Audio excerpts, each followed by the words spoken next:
Pernah saya kritik, dan mungkin ini juga akan jadi PR Pak Jokowi ke depannya. Saya bilang, program Pak Jokowi bagus, komunikasinya yang buruk. Sehingga muncul orang-orang seperti saya dan teman-teman di media sosial yang mencoba mengkomunikasikan kepada orang luas dengan bahasa-bahasa orang awam. Ini karena apa? Karena komunikasi pemerintahan Pak Jokowi yang sangat-sangat buruk.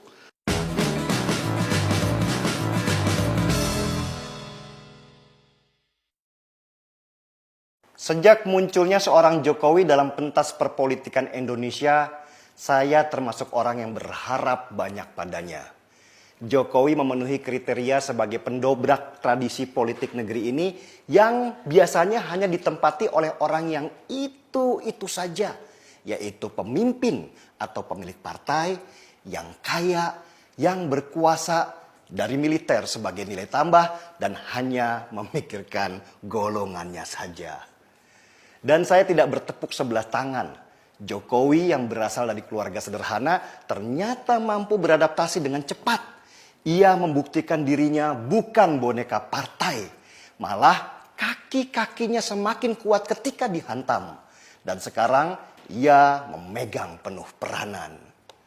Gaya berpolitiknya yang sangat Jawa tapi penuh ketegasan dalam memberantas mafia membuat saya dan banyak orang bertepuk tangan.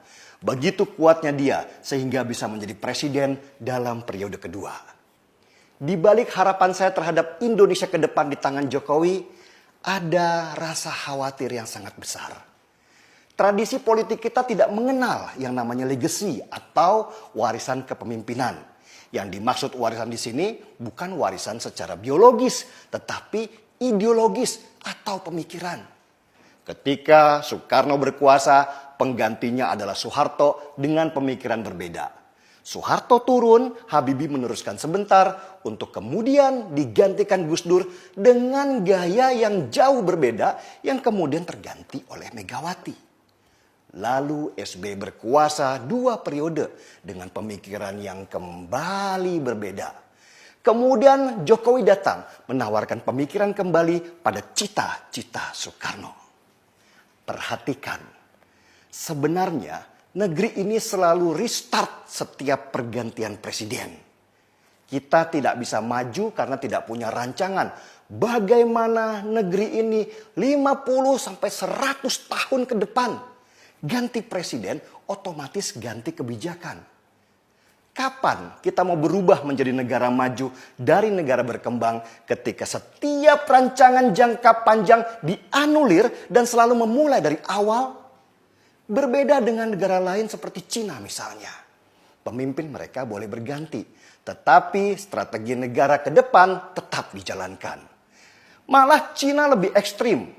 Mereka mencabut masa jabatan 2 periode dan membuka jalan untuk Xi Jinping berkuasa seumur hidup. Kenapa Cina begitu? Supaya strategi jangka panjang mereka untuk menjadi negara superpower bisa terlaksana. Dan Xi Jinping menjadi supir tetap yang menjalankan kendaraan besar mereka. Indonesia tidak mungkin bisa seperti Cina. Karena di sana hanya 1 partai yang berkuasa. Di negara kita, partai-partai lebih sibuk berantem antar sesama daripada memikirkan negara.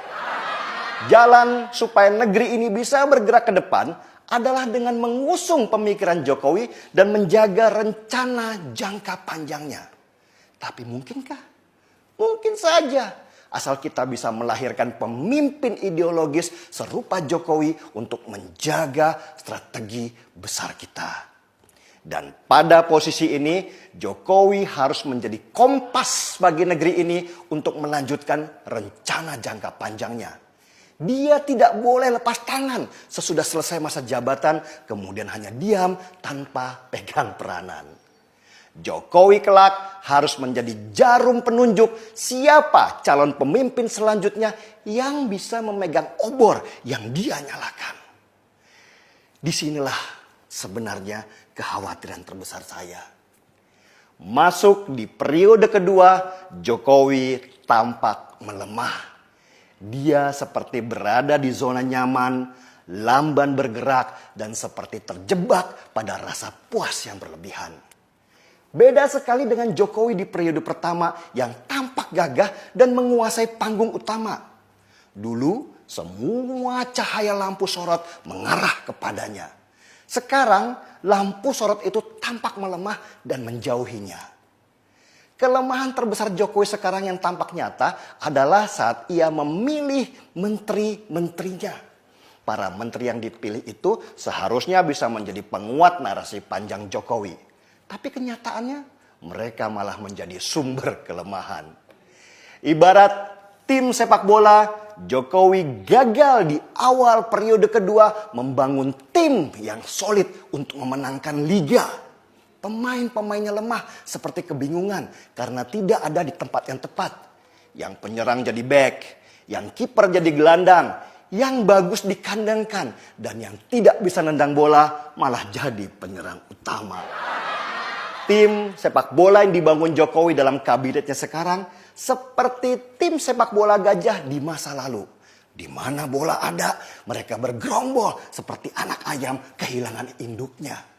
Gak punya strategi, gak punya kapabilitas, blundernya keseringan, sibuk bikin pernyataan yang melemahkan, dan kerja gak ada ukuran. Jargonnya doang yang keren, Kabinet Indonesia Maju. Tapi pemainnya baru babak pertama sudah pada layu. Dan bahayanya kepercayaan publik pada Jokowi jadi jauh berkurang. Komen di mana-mana yang kecewa pada Jokowi semakin membesar. Intoleransi bukannya makin berkurang, malah makin melebar. Kalau terus begini, kelak di 2024 nanti tidak akan ada yang mau mendengarkan apa kata Jokowi. Lah, memilih menteri saja nggak mampu. Gimana nanti mau milih penerus yang bagus? Saya membayangkan negeri ini kehilangan kompasnya dan terombang-ambing. Pada akhirnya golput semakin besar dan terpilihlah pemimpin yang lebih jago merangkai kata daripada bekerja untuk bangsa. Dan kita kembali restart ke awal karena berubahnya kembali kebijakan.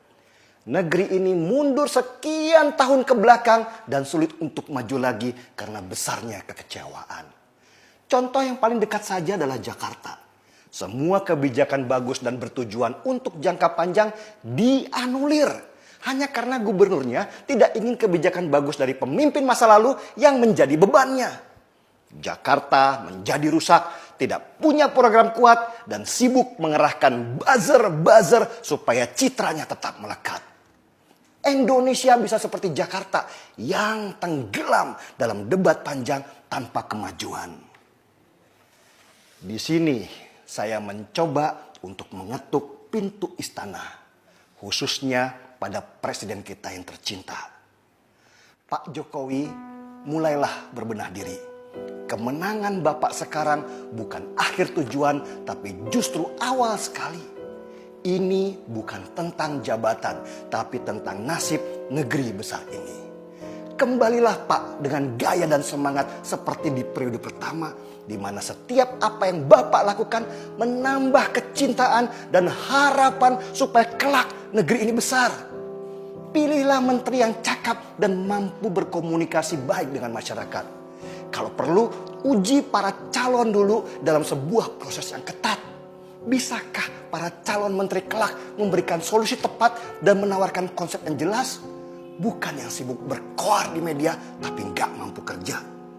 Dan yang paling penting selain kerja adalah membangun narasi dan komunikasi. Sebuah cerita yang menaikkan semangat kita untuk membela.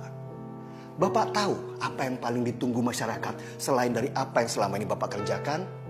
Keberanian penuh mengambil tindakan supaya kelompok intoleran tidak merusak keragaman. Bapak dulu sering turun menemui petani untuk mendapatkan banyak informasi. Sekarang turunlah Pak, turunlah ke masyarakat lagi dan dengarkan keluhan banyak orang yang merasa beribadah pada Tuhan saja di masa ini begitu sulitnya. Ekonomi itu penting, tetapi rasa aman jangan diabaikan. Jangan sampai sekam itu terbakar hebat karena baranya tidak pernah berusaha dipadamkan. Rebut kembali cinta dari orang-orang yang dulu percaya Bapak akan lebih cerdas di periode kedua. Supaya kami tidak kehilangan petunjuk siapa yang harus kami ikuti nanti di saat Bapak sudah tidak ada. Bapak Jokowi, semua orang bisa menjadi presiden. Tapi tidak semua orang mampu membuat kebijakan penting yang selamanya akan dikenang. Seruput dulu kopinya.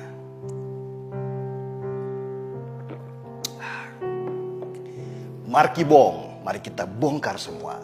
Saya Denny Siregar, kita di acara